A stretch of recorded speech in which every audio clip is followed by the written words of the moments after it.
Welcome to The Gorgeous Effect, the podcast that's about to rock your marketing world. I'm Julie Chanel, and with my co-founder, Kathy Olson, we're the masterminds behind Funnel Gorgeous and FG Funnels. We're about to drop some serious tea on how to create funnels that not only look amazing, but actually convert into customers. We'll chat mouth-watering offers, copy, design, and give you an inside look of some of our best and worst funnels. No smoke and mirrors, just real strategies that work from two ladies who have been around the funnel block. So grab your coffee or something stronger, we won't judge, and get ready to unleash the gorgeous effect on your business. It's time to show the world what you've got. Let's do this.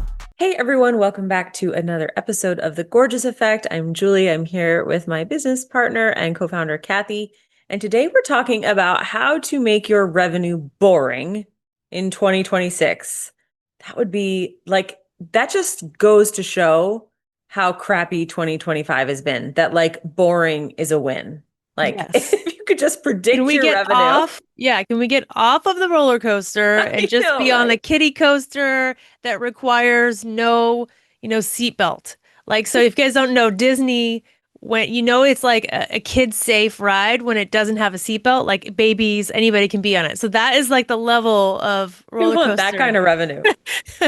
Yes. It's been a hard year. It's been a really hard year. I was just listening to a Voxer message for one of my clients, and she does, she's a 7-figure business owner. She is an engineer. She's got a really analytical mind. And she said, it just, no matter how many ways I crunch these numbers, you have to work harder for the same results. And if you work the same, your results will be less. And that is, I've just seen that across the board. And I think this idea of boring, predictable revenue would be such a relief for folks who are in that feast or famine or that roller coaster cycle. And I love it when clients get that boring, predictable revenue. They realize how much busy work they've been doing that it doesn't really matter once they get that one thing dialed in. And let's make sure as many people in our community can do that this year going into 2026. And I have done a podcast episode on my private podcast. I've also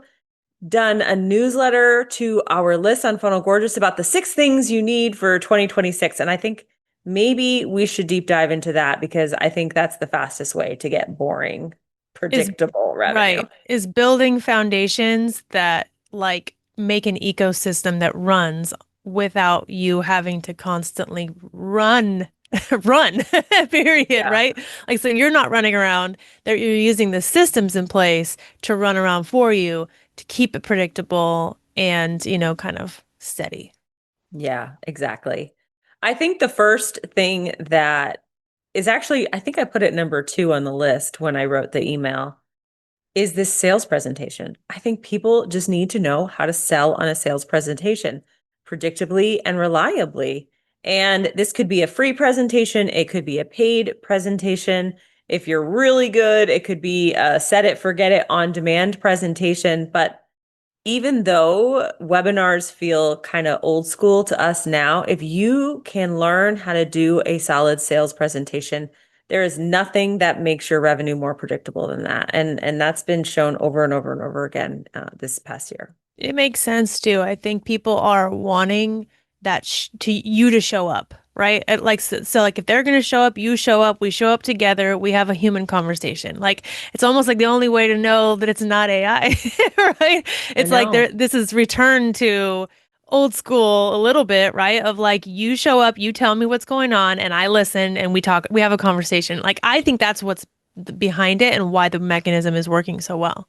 Agreed. And for us in our company, we have predictable and stable revenue, but what we fight all the time is churn. And, people come into our world, then they leave our world. And the sales presentation that we have perfected over the last several months has been a strong predictor of regular, revenue for us. And it's added, a healthy 5 figures to our bottom line by just doing this one thing. In fact, it's sort of simplified our roles a little bit because it's like, okay, well, this is what Julie should be doing every week. And this is what Kathy should be doing every week. I need to work on my presentation skills and Kathy needs to create new ads. And when we do those 2 things, our bottom line just goes up and it's so nice to know So what boring and lever to pull. predictable. I love Boring it. and predictable. Like, I mean, I still have our work cut out for us, right? Like you still gotta well, because like, we're doing a million other things because we're crazy.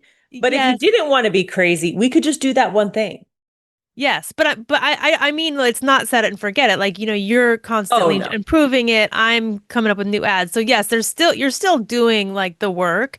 It's just that the money comes in from this asset. Like Yeah. And you're doing the same. Yeah, that's where it exactly. gets boring and predictable is that we know the formula, right? If I create really good ads and you continue to kind of tweak the presentation and stuff and do an amazing job at presenting it, then we know the outcome, which Right. is the predictability factor that we all want, right? Right. And what's interesting, Lindsay, who is going to be our guest, who is our guest teacher in the Easiest Yes course on sales, she's been doing this presentation once a week for the last 18 months. And she came off of her big wedding MBA conference and promotion. And she said it was the lowest launch that she's had.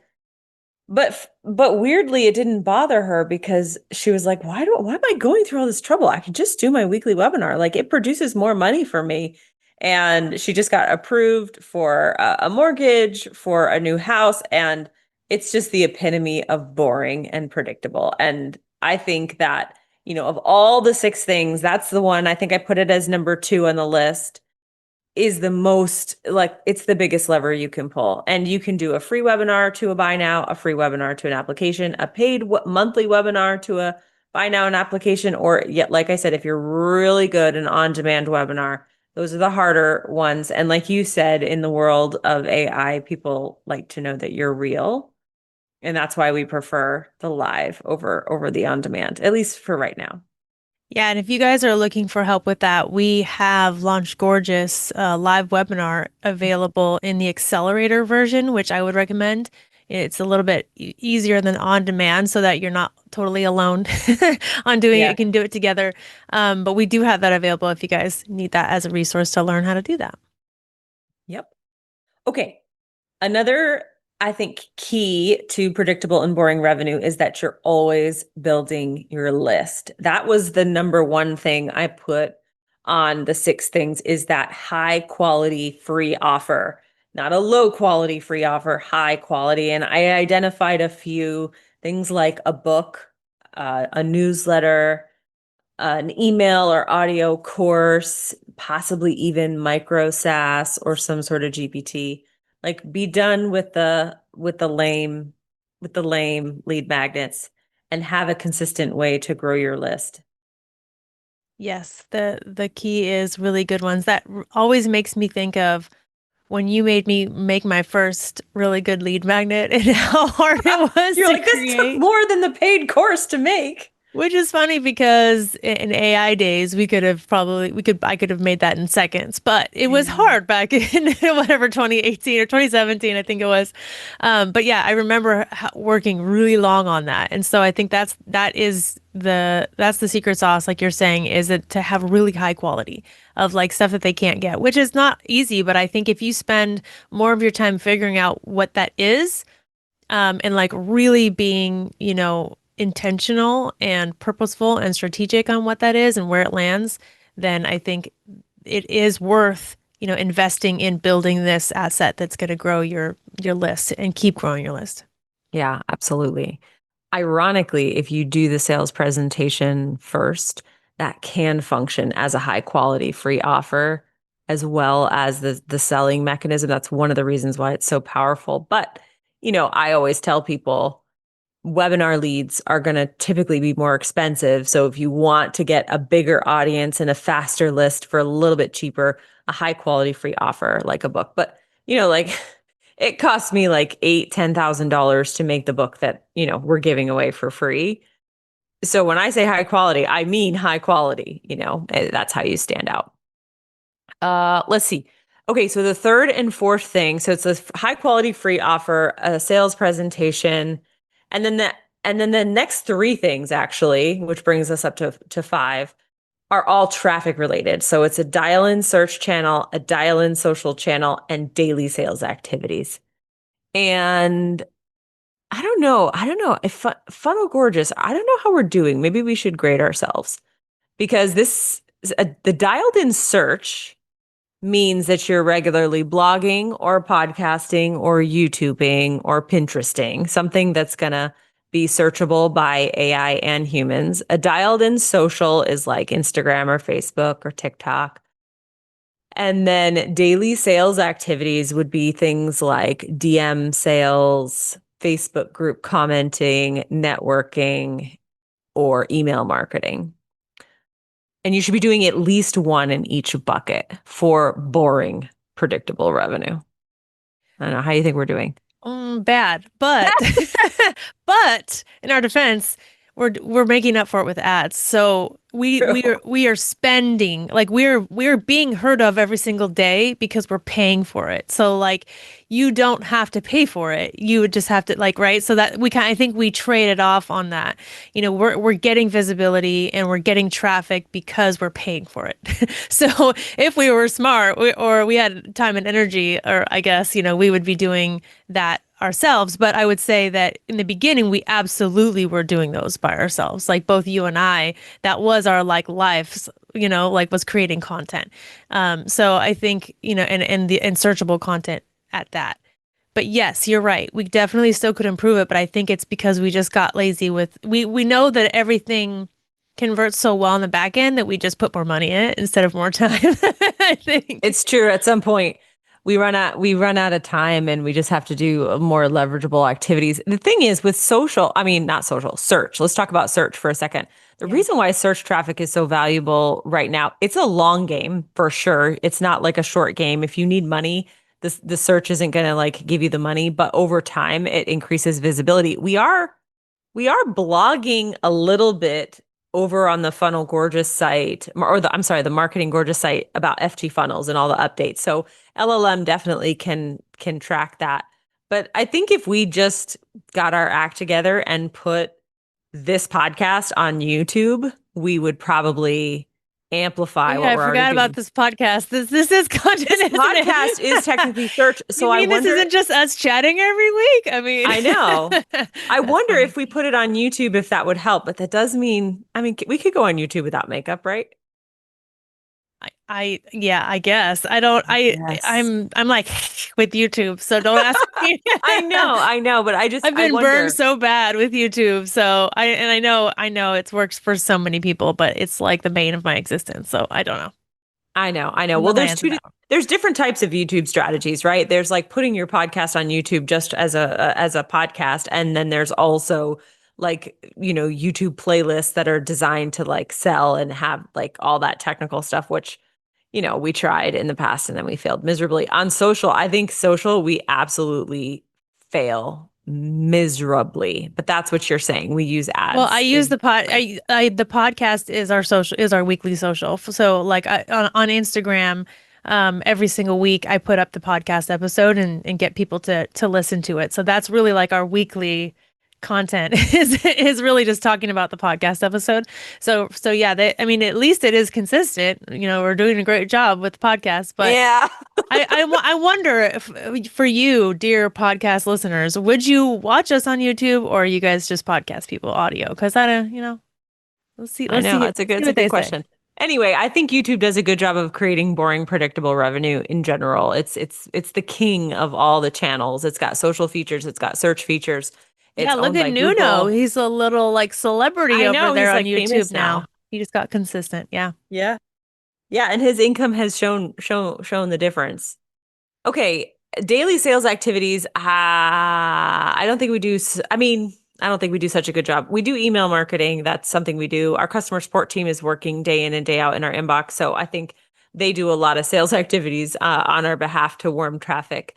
But I think we could probably do a better job with DM sales or, navigating our Facebook group, that thing that we have that, we sometimes struggle to attend to. Those are the three things. So that, once you have a free offer and you have a sales presentation to a transformational offer, that's step two. The other three things, social search and daily sales. The last thing, and I put it as last, as introductory offers. And I feel like we have these in spades. Introductory offers, PLM funnels, low ticket, this, that. like we have a million. It's interesting. This morning, Eric asked me, "How did you meet Julie?" And I'm like, "Wait, you don't know this story?" Like, of all the times I've told the story. And I started thinking about it, and you doing this strategy, I don't know if it's this daily sales activities as much as it is, like you said, going into Facebook groups and stuff, but like this Funnel Gorgeous was created from you going and answering questions better than anybody else. And so it's like super interesting to think about because I've never even really done I mean I randomly will do that. I'll just go on Facebook and stuff, but I didn't do it as like a strategy like you did, like really, really dug into it. But I mean, if that's not a case study for this I know. strategy, I don't know what is because I guess it maybe it's a little bit of a mix because it started with a post and then you responding to the post, and then we moved to the DMs, and then the DMs turned into a sales call, which turned into an introductory sort of offer. I don't know if it's introductory, but it was introductory for me into your world. Although I kind of maybe jumped some hoops, but it like all of this, it was like the perfect sales system that you had, right? And then it Yeah. leaned into us working together, that leaned into being something bigger and bigger and big, getting to where we are. So just I just had a DM conversation with someone yesterday, and she's, trying to decide if she wants to work with me as a coach. And she's like, "Oh yeah, I've been seeing your posts, your posts in the Nothing Held Back group." I'm like, "Really?" Because well, first of all, I've never posted. I've only commented, but it just goes to show that if you comment in a way that's in a busy group that, has a lot of activity and you make a really good comment, people start to pick up on who you are. That has always been a great strategy that I have used. And I know I've taught other people how to do it. We're kind of back to sales activities instead of low ticket offers, but people don't believe me and they get bored and they don't like to do it well, and they you get you tired. had something to offer me though, I guess is what I was getting at True. was right. Like you have the daily sales activity lead to something Hmm. that they can munch on, whether like it is a DM or it was just you talking in a group and me clicking on your profile and seeing what it was.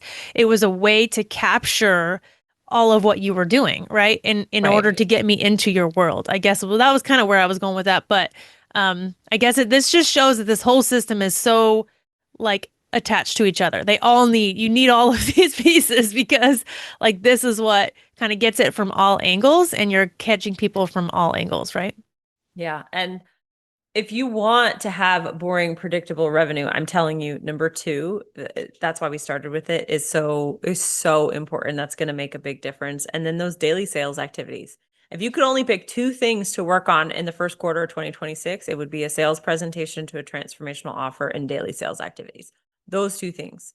And once you have that boring, predictable revenue, you might find that you self-sabotage because people don't realize that they don't like boring and predictable, even though that's what they say they want. Be careful what you wish for because you might get bored and be like, "Oh, let me try all these new shiny object things." It's It's just true, funny. but I think you just have to, like for me specifically, I am one of those people that get bored really easily, and I've already tried, like, going on in different directions, and you're like, no.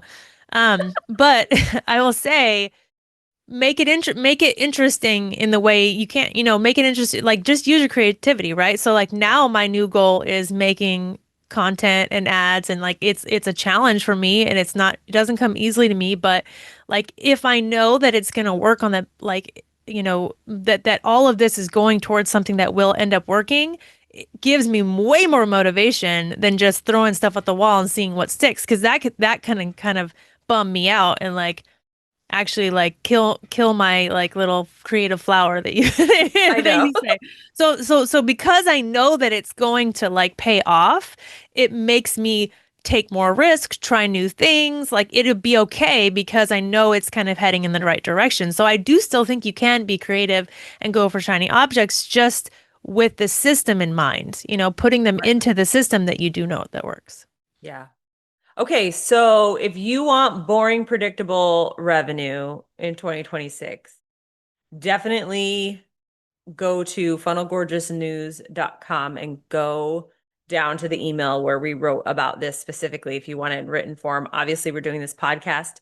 We also have a Metrics Muse subscription, and December spreadsheet is all about the 6 things. We've built a custom GPT and a decision tree on how to figure out which one of the 6 things, because there's like different options. And so we're really trying to help people simplify and get that predictable revenue so we don't have to have a repeat of 2025. As always, if you have anything you want us to chat about, hit us up in the DMs at Funnel Gorgeous on Instagram. We love to take your ideas and thoughts, and also answer if you would ever watch us on YouTube or if we can just stick to audio. So, all right, we'll talk to you soon. Hey, gorgeous. Thank you so much for listening to today's episode. And if you're thinking, okay, but what now? We've got you. So just for listening today, we want to give you a gift. Head over to learngorgeous.com. We're going to grab some free resources, free trainings, this month's specials, and everything you need to keep going. Until next time, make it gorgeous.